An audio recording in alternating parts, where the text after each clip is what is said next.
j'ai une question pour toi. Es-tu prêt à réussir au-delà de toute mesure? Je dis bien au-delà de toute mesure.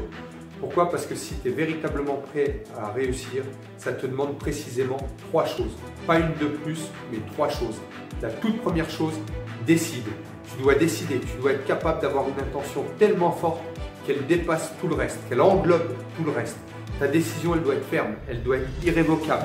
Ton intention doit être absolue. Ça, c'est la toute première chose pour réussir. C'est pas oui, mais peut-être, je ne sais pas, c'est pas je souhaite, c'est pas je veux, c'est véritablement je décide. Tu détruis toute alternative.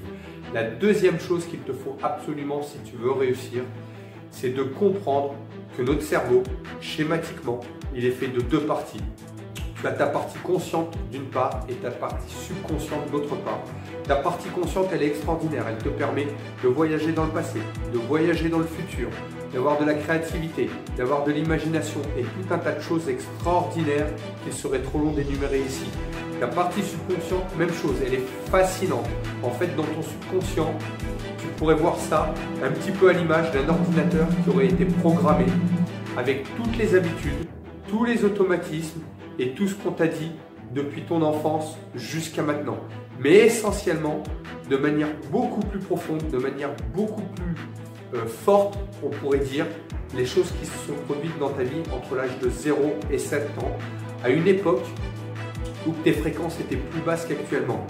Et comme tes fréquences étaient basses, ton cerveau avait un petit peu cette capacité que les experts appellent la néoplasticité. C'est quoi ça? C'est la capacité à absorber de l'information. Donc ton subconscient, il est extraordinaire parce qu'il te donne des habitudes, il te donne des automatismes, il te permet de réagir dans le présent, il te permet d'agir vite sans avoir besoin de réfléchir constamment si ce que tu fais c'est bien ou c'est pas bien. Mais, c'est là qu'il y a un mais, ça peut aussi agir comme un frein.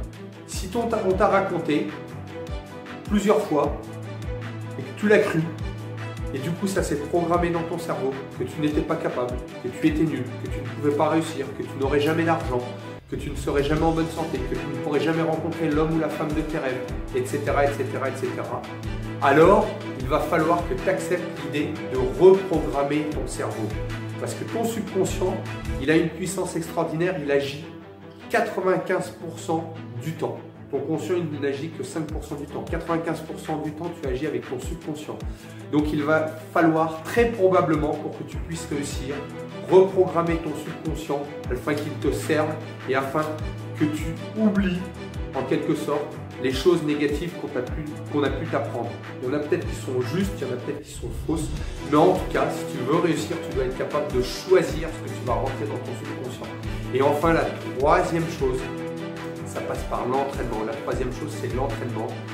De créer de nouvelles habitudes, la réitération jusqu'à ce que tu aies ancré en toi les nouveaux automatismes qui vont te permettre de réussir. Donc je récapitule 3 choses si tu veux réussir absolument tout ce que tu veux dans ta vie, tes objectifs, tes rêves, peu importe. Première chose, tu dois prendre une décision ferme, une décision irrévocable. Deuxième chose, tu dois accepter l'idée que ton cerveau a été programmé d'une certaine façon et tu dois accepter l'idée de devoir reprogrammer ton cerveau.